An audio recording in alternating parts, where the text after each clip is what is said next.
1977 wasn't just another year in music.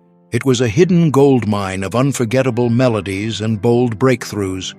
But while some tracks became timeless anthems, others quietly vanished. These were the artists who struck lightning once and then disappeared into the misty corners of memory. From soulful serenades to outrageous rock riffs, we're dusting off 15 dazzling one-hit wonders that defined 1977 and then faded away. These aren't just songs, they're time machines, and the stories behind them are just as dramatic, wild, or tender as the music itself. So hit that like button, subscribe if you haven't yet, and stick with us. Because one of these hits was born on a comedy stage and turned into a national obsession. Stay tuned. Our first gem takes you on a dreamy nighttime adventure you never saw coming. We kick off our countdown with a soft rock lullaby that seduced its way to the top of the charts. Undercover Angel by Allan O wasn't just catchy, it was otherworldly.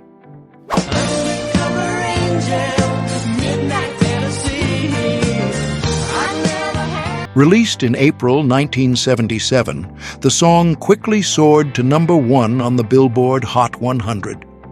O'Day, a songwriter turned performer, called it a nocturnal novelette, a dreamlike narrative about a mysterious woman who appears only at night, whispering promises of love. His smooth vocals, paired with a catchy, gliding rhythm, made this track unforgettable, if only for a moment. Despite its runaway success, Allan O never cracked the top 10 again. But what happens when you take a gritty folk tune from the 1930s and electrify it with screaming guitars? Don't go anywhere. Next up is a thunderous explosion of sound that turned a traditional work song into a headbanger's anthem. Ram Jam's Black Betty shook 1977 to its core. Whoa, Black Betty, bam-a-lam, whoa, Black Betty, bam-a-lam, she really gets me high, bam-a-lam, you know that's no... Rooted in African-American folk tradition and first recorded in the 1930s, Black Betty was revived and electrified by Ram Jam. Guitarist Bill Bartlett added heavy riffs and raw energy, transforming it into a rock beast. Though the lyrics stirred some controversy, the rhythm was impossible to ignore. It blasted up to number 18 on the Billboard Hot 100 and became a staple of classic rock radio. Up next, we have a song born from betrayal and burned into memory. Don't miss the firestorm that comes next. Few songs smoldered like this one. Smoke from a distant fire mixed soul, rock, and pain into a smooth, addictive track about a broken heart and a cheating partner.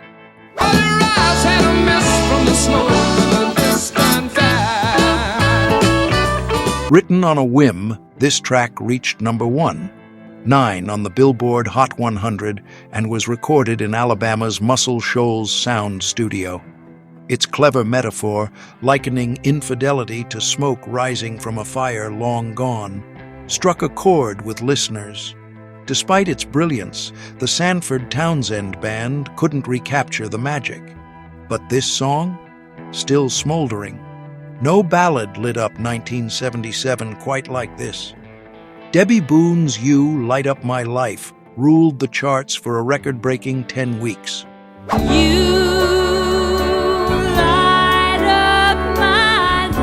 Written by Joseph Brooks and originally recorded for a film, Boone's version touched hearts worldwide. It won a Grammy, an Oscar, and a permanent place at weddings and graduations. But fame came with a shadow. Boone's future hits couldn't match this triumph, and later, controversies around Brooks tainted its legacy. Smooth, soulful, out of this world.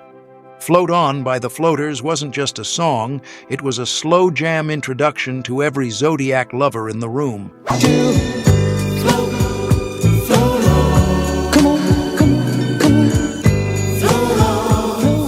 Each member introduced himself by name and astrological sign, creating a quirky yet intimate vibe. With spoken word verses and a silky chorus, the song soared to number 1. 2 on the Billboard Hot 100 and ruled soul charts across America and the UK. But once the stars aligned for this single, the magic faded. The Floaters never landed another major hit. Next up, an elevator ride straight to pop heaven. What happened in that lift? You'll find out in a moment. Picture this. You're stuck in an elevator with someone gorgeous, and suddenly you're in heaven. That was the premise and charm behind Paul Nicholas's Heaven on the 7th Floor. Heaven on the 7th floor. Heaven on the 7th floor. With its upbeat rhythm and cheeky lyrics, this British import climbed to number 1, 6 on the Billboard Hot 100. Already known for his stage roles in Jesus Christ Superstar and Grease, Nicholas earned a gold record with this one playful track. Yet, after 1977, the U.S. barely heard from him again. Coming next, the TV star who begged us not to give up. And for a moment, we didn't. Stay tuned. Before music, he was Hutch from Starsky and Hutch. But in 1977, David Soul proved he could sing too, with a heartbreaking ballad that topped charts on both sides of the Atlantic. Don't give up on us, baby. We're still worth. Written by Tony Macaulay, this emotional plea resonated with anyone holding on to a fading love. The song hit number 1 in both the US and UK, but after that, his musical spotlight dimmed. Still, for one moment, we all listened and believed. And now, let's unleash the claws. Our next track is pure rock and roll, loud, wild, and unforgettable. Ready? It growls, it stomps, it bites. Ted Nugent's cat scratch fever wasn't subtle, but it sure left a mark. Cat scratch fever. Cat scratch fever. With crunchy guitar riffs and innuendo-laced lyrics, this rock anthem captured Nugent's untamed spirit, though it peaked at number 1. 30, its cultural impact stretched far beyond the charts, making it a staple of late 70s rock radio. Nugent kept rocking, but none of his singles roared quite like this one. Next, we explore a soul singer's double life, torn between 2 loves and 2 regrets. Don't miss it.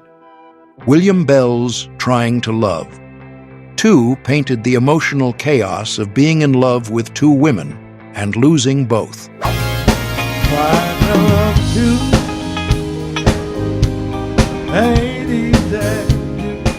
With lyrics full of conflict and longing, the song reached number 1, 10 on the Hot 100, and topped the R&B chart. Bell's heartfelt delivery and storytelling gave it power, but the track would be his only major commercial success. Real, raw, and resonant, it told a story too many people knew too well. What happens when desire meets doubt? Our next artist asked the question directly, and America listened. Stay with us. In a time of disco flirtation and love songs, Peter McCann asked the bluntest question of all. Do you want to make love or just fool around? Do you want to make love? Or do you just want to fool around? With a gentle guitar and thought-provoking lyrics, the track peaked at number 5 and became a radio favorite. It explored the line between intimacy and intention, tapping into a deeper emotional current beneath its smooth melody. McCann's album received praise, but no other song reached the same emotional peak.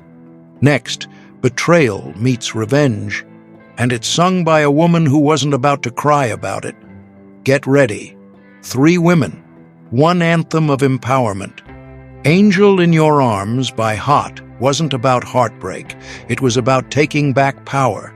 The angel in your arms this morning is gonna be the devil. As the lyrics reveal a woman's plan to match her unfaithful partner's behavior, listeners everywhere were hooked. It climbed to number 6 on the Billboard Hot 100 and landed at number 9 on the Easy Listening chart. The Alabama-based trio couldn't repeat their success, but this song, it became a fierce classic. What happens when suburbia meets satire and soft rock? Our next artist will take you there. Don't miss it.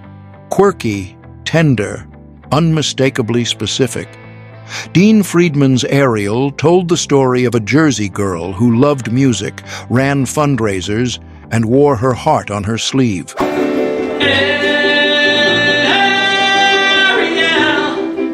Released in April 1977, this soft rock gem hit number 26.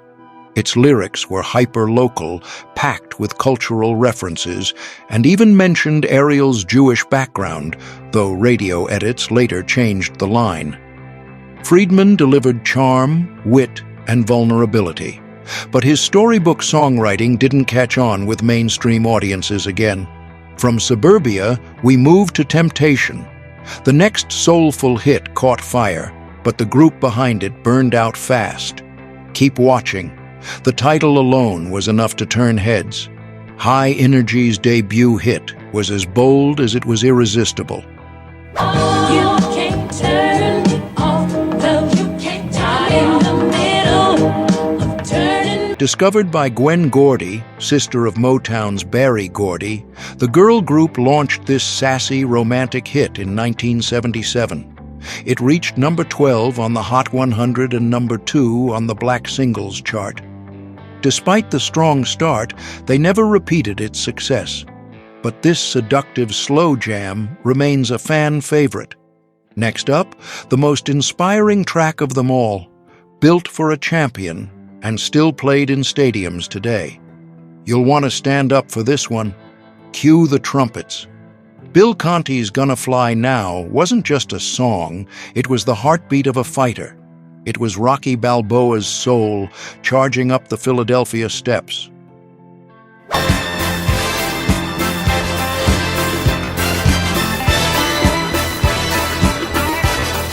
Released in February 1977, this cinematic anthem climbed to number 1 and was nominated for an Oscar. Its pulse-pounding arrangement became a symbol of overcoming obstacles and chasing greatness. Conti composed many scores, but this one? It stood above them all. And just when you think you've heard it all, our final hit wasn't sung by a musician at all. It came from a comedy stage and became a platinum-selling sensation. Stay tuned for a twist you didn't see coming. Steve Martin, King Tut. Yes, you heard that right. Steve Martin, the comedian, delivered one of the weirdest, most memorable one-hit wonders of 1977 with King Tut.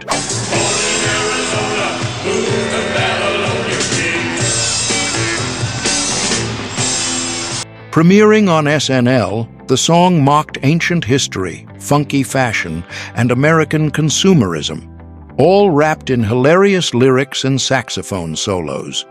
It reached number 17 on the Billboard charts and sold over 2 million copies. Martin returned to comedy and film, never chasing another hit, but King Tut lives on as one of the most bizarre chart entries ever. So, which of these forgotten wonders do you think deserves a comeback? Drop your favorite in the comments and don't forget to subscribe because RetroWaves is just getting started.